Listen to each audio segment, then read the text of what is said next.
Hi friends, welcome back to KNR tutorials. ఈ వీడియోలో మనం ఆర్ఆర్బీ గ్రూప్ డికి సంబంధించి ఇంపార్టెంట్ క్వశ్చన్స్ అండ్ కాన్సెప్ట్ చూద్దాం. ఎవరైనా మన ఛానల్ని కొత్తగా చూస్తున్నట్లయితే ఛానల్ సబ్స్క్రైబ్ చేసుకొని పక్కనే ఉన్న బెల్ ఐకాన్ క్లిక్ చేయండి. నేను ఈ వీడియోకి 500 లైక్స్ అనేవి టార్గెట్ ఇస్తున్నాను. ఈ టార్గెట్ అనేది తప్పకుండా కంప్లీట్ చేయండి. సో చాలామంది ఏం చెప్తున్నారంటే, సార్ మీరు వీడియో అప్లోడ్ చేయగానే మాకు నోటిఫికేషన్ రావట్లేదని చెప్తున్నారు. సో మీరు బెల్ ఐకాన్ని యాక్టివేట్ చేసుకొని పెట్టుకుంటేనే మీకు నోటిఫికేషన్ అనేది వస్తుంది. ఎవరైనా బెల్ ఐకాన్ని యాక్టివేట్ చేసి పెట్టుకోకపోతే తప్పకుండా బెల్ ఐకాన్ని యాక్టివేట్ చేసి పెట్టుకోండి. అప్పుడు మీకు నోటిఫికేషన్ అనేది వస్తుంది. ఫస్ట్ క్వశ్చన్ చూడండి. జనవరి 2025లో ఏ రాష్ట్రంలోని నమదప టైగర్ రిజర్వ్లో 12 సంవత్సరాల తర్వాత కెమెరా ట్రాప్లో ఏనుగు కనిపించింది? In January 2025 in which states Namdapha tiger reserve was an elephant captured in a camera trap after 12 years? అంటే మనకి అరుణాచల్ ప్రదేశ్లో ఉన్నటువంటి నమదప నేషనల్ పార్క్లో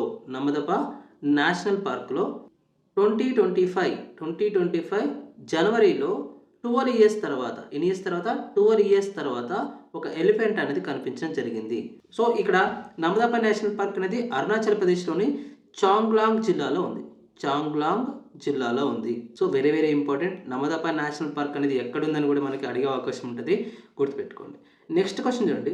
చంద్రయాన్ 4 మిషన్ కోసం ఇస్రో ఏ రాకెట్ను ఉపయోగించి 2 ప్రయోగాలను ప్లాన్ చేసింది? ISRO has planned 2 launches using which rocket for the Chandrayaan 4 mission? అంటే మనకి LVM3 రాకెట్ను ఉపయోగించి లాంచ్ వెహికల్ మార్క్ 3 లేదా LVM3ను ఉపయోగించి మనకి ఇస్రో అనేది చంద్రయాన్ 4 కోసం 2 ప్రయోగాలను నిర్వహించడం జరిగింది. నెక్స్ట్ క్వశ్చన్ చూడండి. 11 ఏప్రిల్ 2025 జ్యోతిబా పూలే జయంతి నాడు ఆయన ఏ ప్రధాన సామాజిక సేవకు గుర్తు చేసుకోబడ్డారు?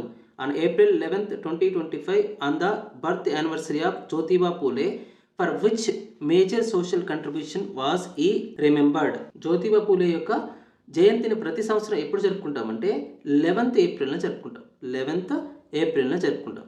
సో ఎందుకు జరుపుకుంటామంటే ఆయన పూణేలో బాలికల కోసం మొట్టమొదటి పాఠశాలను స్థాపించడం జరిగింది.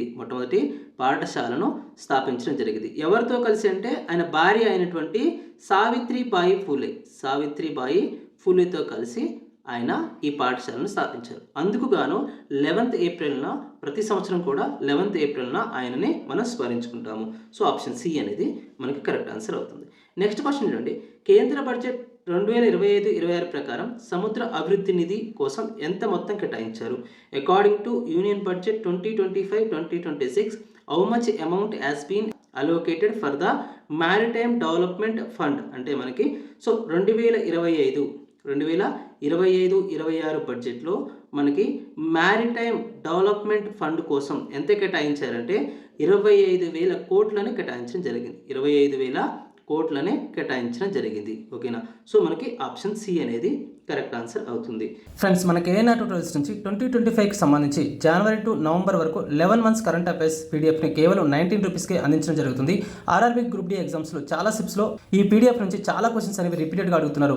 ఒక ఎగ్జామ్లో 20 క్వశ్చన్స్ కరెంట్ అఫైర్స్ నుంచి వస్తే దాదాపుగా మన పీడిఎఫ్ నుంచి 14 to 15 క్వశ్చన్స్ అనేవి అడగడం జరిగింది. సో తప్పకుండా ఈ పీడిఎఫ్ని రిఫర్ చేయడానికి ట్రై చేయండి. ప్లే స్టోర్ నుంచి మీరు కేఎన్ఆర్ ట్యూటోరియల్స్ అనే యాప్ను డౌన్లోడ్ చేసుకొని మీరు ఈ పీడిఎఫ్ని అవైల్ చేసుకోవచ్చు.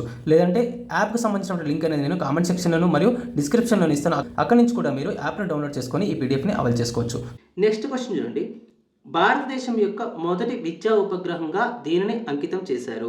Which satellite is dedicated as India's first educational satellite? అంటే మనకి GSAT-3 లేదా EduSatని భారతదేశపు మొదటి విద్యా ఉపగ్రహంగా చెప్తాం. భారతదేశపు మొదటి విద్యా ఉపగ్రహంగా చెప్తాము. సో ఎప్పుడు ప్రయోగించారంటే దీన్ని సెప్టెంబర్ 20, 2004న ప్రయోగించడం జరిగింది. సో ఏ రాకెట్ ద్వారా ప్రయోగించారంటే GSLV F01 అనేటటువంటి రాకెట్ ద్వారా శ్రీహరికోట నుంచి ప్రయోగించడం జరిగింది. సో దీని యొక్క లైఫ్ టైం లేదా జీవితకాలం ఎంత అంటే 7 సంవత్సరాలు. అదే దీని యొక్క సేవలు ఎప్పుడు నిలిపివేశారంటే 2010లో దీని యొక్క సేవలను నిలిపివేయడం జరిగింది. సో నెక్స్ట్ క్వశ్చన్ చూడండి. మార్చి 2025లో రక్షణ మంత్రిత్వ శాఖ 155 mm for 52 caliber AT-AGS gun system కొనుగోలు కోసం ఏ 2 కంపెనీలతో ఒప్పందం కుదుర్చుకుంది? In March 2025 with which 2 companies did the Ministry of Defense sign a contract for the procurement of 155 mm for 52 caliber ATA-GS gun system? అంటే మనకి భారత్ ఫోర్జ్ లిమిటెడ్ మరియు Tata advanced సిస్టమ్తో కేంద్ర రక్షణ మంత్రిత్వ శాఖ ఒప్పందాన్ని కుదుర్చుకోవడం జరిగింది. సో దేనికోసం అంటే 155 mm for 52 calibre ATA-GS gun system కోసం ఈ ఒప్పందాన్ని కుదుర్చుకోవడం జరిగింది. సో ఆప్షన్ సి అనేది మనకి కరెక్ట్ ఆన్సర్ అవుతుంది. నెక్స్ట్ క్వశ్చన్ చూడండి. కింది వాటిలో BCCI వార్షిక అవార్డులలో లేనిది ఏది? BCCI వార్షిక అవార్డులలో లేనిది ఏదంటే మనకి ఇక్కడ పాలి ఉమ్రిగర్ అవార్డు అనేది మనకి క్రికెట్కి సంబంధించింది. నెక్స్ట్ CK నాయుడు ట్రోఫీ కూడా మనకి క్రికెట్కి సంబంధించినటువంటిది. ఎవరు ఇస్తారంటే ఈ రెండు కూడా BCCI ఇస్తుంది. ఇది కూడా BCCI ఇస్తుంది. ఓకేనా. నెక్స్ట్ సుల్తాన్ అజ్లాన్ షా కప్ అనేది ఇది క్రికెట్కి సంబంధించింది కాదు, హాకీకి సంబంధించింది. అంటే ఇంటర్నేషనల్ టోర్నమెంట్కి సంబంధించింది. ఎక్కడ జరుగుతుందంటే మలేషియాలో జరుగుతుంది. సుల్తాన్ అజ్లాన్ షా హాకీ కప్ అనేది ఎక్కడ జరుగుతుందంటే టోర్నమెంట్ అనేది మలేషియాలో జరుగుతుంది. నెక్స్ట్ మాధవరావు సింధియా అవార్డు కూడా మనకి క్రికెట్కి సంబంధించింది. ఇది కూడా క్రికెట్కి సంబంధించింది. సో ఎవరు ఇస్తారంటే BCCI ఇస్తుంది. సో ఇక్కడ పాలి ఉమ్రిగర్ అవార్డు అనేది ఆ సంవత్సరంలో అత్యుత్తమ ప్రతిభ కనబరిచినటువంటి అంతర్జాతీయ పురుష క్రికెటర్కు ఇచ్చేటటువంటి అవార్డు. సో ఎవరు ఇస్తారంటే BCCI ఇస్తుంది. BCCI ఇస్తుంది. నెక్స్ట్ CK నాయుడు అవార్డు విషయానికి వచ్చినట్లయితే ఇది భారత క్రికెటర్కి ఇచ్చేటటువంటి అవార్డు. ఏమని చెప్తామంటే దీన్ని జీవిత సాఫల్య పురస్కారంగా కూడా చెప్తాం. ఓకేనా. సో భారత క్రికెటర్కి ఇచ్చేటటువంటి జీవిత సాఫల్య పురస్కారం ఏంటంటే CK Naidu award. Next Madhavarao Scindia award అనేది ఎవరికి ఇస్తారంటే రంజీ ట్రోఫీలో అత్యధిక పరుగులు చేసినటువంటి లేదా అత్యధిక వికెట్లు తీసినటువంటి బౌలర్లకు ఇది ఇవ్వడం జరుగుతుంది. ఓకేనా. సో మనకి ఆప్షన్ సి అనేది కరెక్ట్ ఆన్సర్ అవుతుంది. నెక్స్ట్ క్వశ్చన్ చూడండి. 2025 గోల్డెన్ గ్లోబ్ అవార్డ్స్లో ఉత్తమ మోషన్ పిక్చర్ అవార్డు ఏ సినిమా గెలుచుకుంది? Which film own the best motion picture award at the 2025 golden globe awards? అంటే మనకి ఎమిలియో ఫెరేజ్ అనేటటువంటి చిత్రము 2025 గోల్డెన్ గ్లోబ్ అవార్డ్స్లో ఉత్తమ మోషన్ పిక్చర్గా ఎంపిక అవ్వడం జరిగింది. ఆప్షన్ సి అనేది మనకి కరెక్ట్ ఆన్సర్ అవుతుంది. నెక్స్ట్ క్వశ్చన్ చూడండి. ఏప్రిల్ 2025లో అంతర్జాతీయ క్రిమినల్ కోర్టు అధ్యక్షుడిగా ఎవరు ఎన్నికయ్యారు? Who became the president of the international criminal court ICC in April 2025 అంటే మనకి జడ్జ్ టొమోకో అకానే అనేటువంటి వ్యక్తి మనకి ఏప్రిల్ 2025లో అంతర్జాతీయ క్రిమినల్ కోర్టు అధ్యక్షుడిగా ఎంపిక అవ్వడం జరిగింది. ఓకేనా. నెక్స్ట్ క్వశ్చన్ చూడండి. మానవ కంటిలో పుపిల్ పరిమాణాన్ని ఏది నియంత్రిస్తుంది? మానవ కంటి లోపల పుపిల్ యొక్క పరిమాణాన్ని ఏది నియంత్రిస్తుంది అంటే మనకి ఐరిస్ కానివ్వండి లేదా పరితారక అనేటటువంటి అవయవం అనేది మనకి కంటిలో పుపిల్ యొక్క పరిమాణాన్ని నియంత్రిస్తుంది. కాంతి ఎక్కువగా ఉన్నప్పుడు పుపిల్ యొక్క పరిమాణాన్ని చిన్నది చేస్తుంది. అదేవిధంగా కాంతి తక్కువగా ఉన్నప్పుడు పుపిల్ యొక్క పరిమాణాన్ని పెద్దదిగా చేస్తుంది. ఏంటంటే అది ఐరిస్ లేదా పరితారక అనేటటువంటి అవయవం. ఓకేనా. సో మనకి ఆప్షన్ సి అనేది కరెక్ట్ ఆన్సర్ అవుతుంది. నెక్స్ట్ క్వశ్చన్ చూడండి. కాల్షియం ఆక్సైడ్లో కాల్షియం మరియు ఆక్సిజన్ ద్రవ్యరాశి నిష్పత్తి ఎంత? What is the mass ratio of calcium and oxygen in calcium oxide? So మనకు కావాల్సింది ఏంటంటే కాల్షియం ఆక్సైడ్లో మనకి కాల్షియం మరియు ఆక్సిజన్ యొక్క నిష్పత్తి కావాలి. సో కాల్షియం యొక్క అటామిక్ మాస్ ఎంత? మనకి 40. నెక్స్ట్ ఆక్సిజన్ యొక్క అటామిక్ మాస్ ఎంత? 16. ఓకేనా. 8 5 8 2 అంటే 5:2 అనేది మనకి కాల్షియం ఆక్సిజన్ యొక్క ద్రవ్యరాశి నిష్పత్తిగా చెప్తాం ఇందులో కాల్షియం ఆక్సైడ్లు. సో మనకి ఆప్షన్ బి అనేది కరెక్ట్ ఆన్సర్ అవుతుంది. నెక్స్ట్ క్వశ్చన్ చూడండి. నిర్మాణం మరియు పనితీరులో సమానంగా ఉండే కణాల సమూహాన్ని ఏమంటారు? సో ఇక్కడ చూడండి. అవయవాలు అనేవి మనకి వేరు పనితీరును ప్రదర్శిస్తాయి. నిర్మాణంలో కూడా డిఫరెంట్గా ఉంటాయి. నెక్స్ట్ అవయవ వ్యవస్థ కూడా వేరు నిర్మాణం కలిగి వేరు పనితీరును ప్రదర్శిస్తుంది.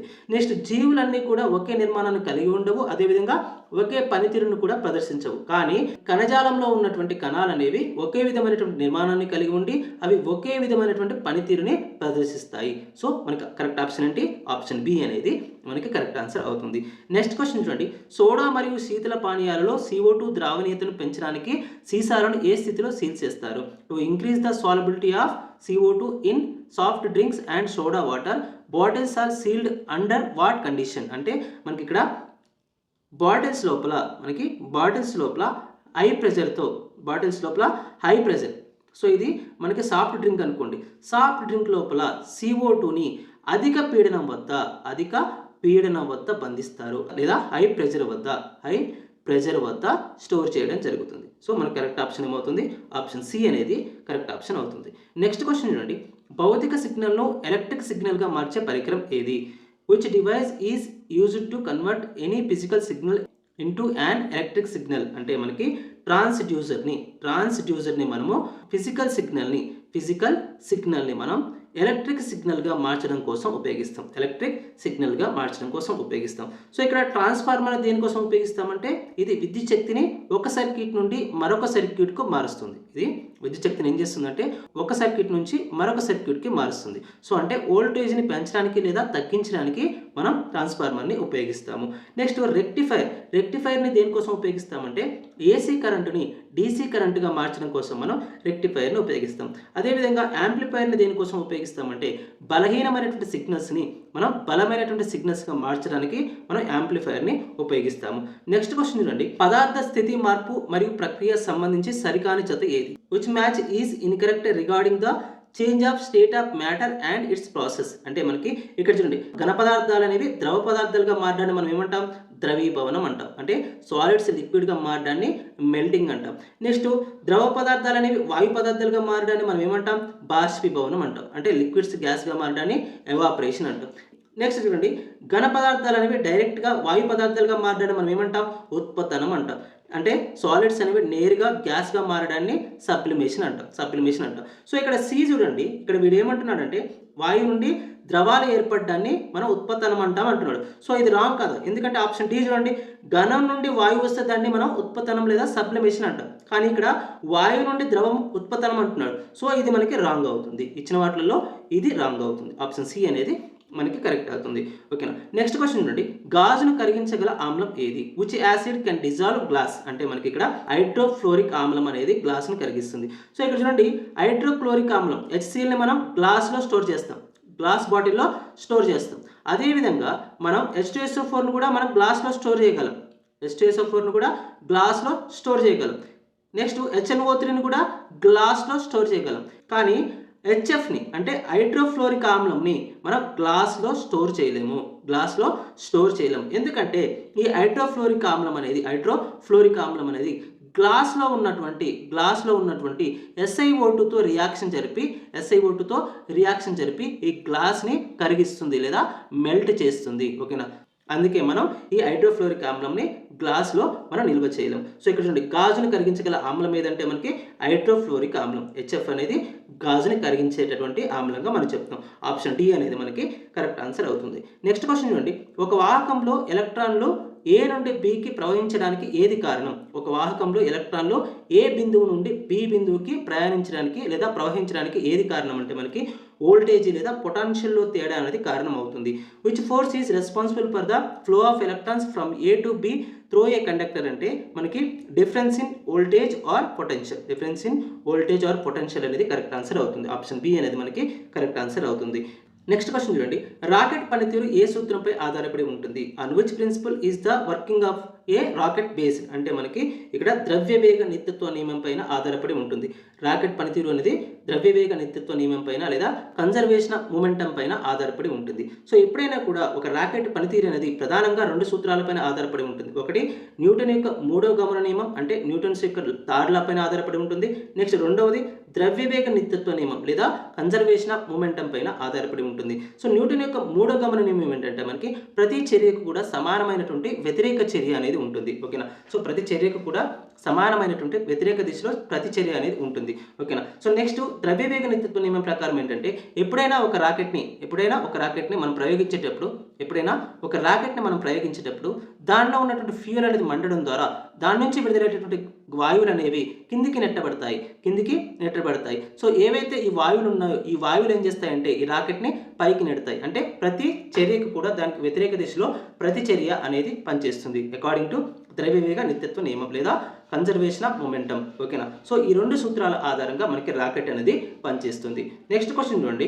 ఏ రక్త కణాలు అమీబా ఆకారంలో ఉండి కణత్వచం ద్వారా బయటకు రాగలవు? Which microscopic cells are amoeboid in shape with a distinct nuclear membrane. అంటే మనకి తెల్ల రక్త కణాలు అనేవి అమీబా ఆకారంలో ఉండి తన ఆకారాన్ని మార్చుకోగలవు. ఓకేనా. సో అవి తన ఆకారాన్ని మార్చుకొని త్వచం ద్వారా అంటే కణత్వచం ద్వారా బయటికి రాగలవు. ఓకేనా. ఆప్షన్ సి అనేది మనకి కరెక్ట్ ఆన్సర్ అవుతుంది. అంటే ఇక్కడ తెల్ల రక్త కణాలకు ఏంటంటే ఒక నిర్దిష్టమైనటువంటి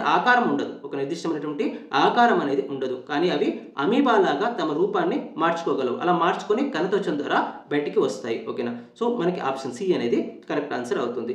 నెక్స్ట్ క్వశ్చన్ చూడండి. ఒక తరంగం యొక్క పౌనపున్యం 400 హెర్ట్జ్ అయితే దాని ఆవర్తన కాలం ఎంత? Find the time period of a wave whose frequency is 400 hertz. So నేను ఇంతకుముందు చెప్పాను, మనకి ఒక షిఫ్ట్లో ఏమడిగాడంటే 50 హెర్ట్జ్ ఇచ్చి టైం పీరియడ్ కనుక్కోమన్నాడు. ఇంకొక ఎగ్జామ్లో 250 హెర్ట్జ్ ఇచ్చి మనకి టైం పీరియడ్ కనుక్కోమన్నాడు. ఓకేనా.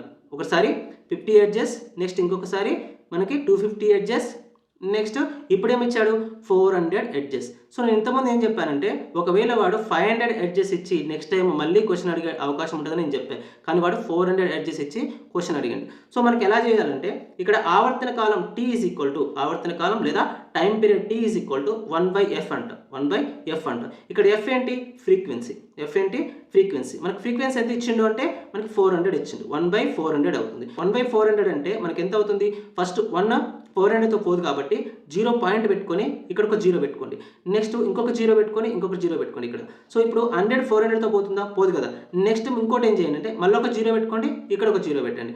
అప్పుడు 1000 అనేది 400తో పోతుంది కదా. సో 400 × 2 అంటే 800 అవుతుంది. ఇంకెంత మిగులుతుంది? 200 మిగులుతుంది. 200 అంటే 400 5 ఏమవుతుంది? అప్పుడు మనకి 2000 అవుతుంది. మళ్ళీ 0 పెట్టుకుంటాం కదా. సో 2000 అవుతుంది. 2000 అంటే 400 5 2000 అవుతుంది. అప్పుడు 0.0025 అనేది మనకి ఆన్సర్ అవుతుంది. ఓకేనా. ఆప్షన్ బి అనేది మనకి కరెక్ట్ ఆన్సర్ అవుతుంది.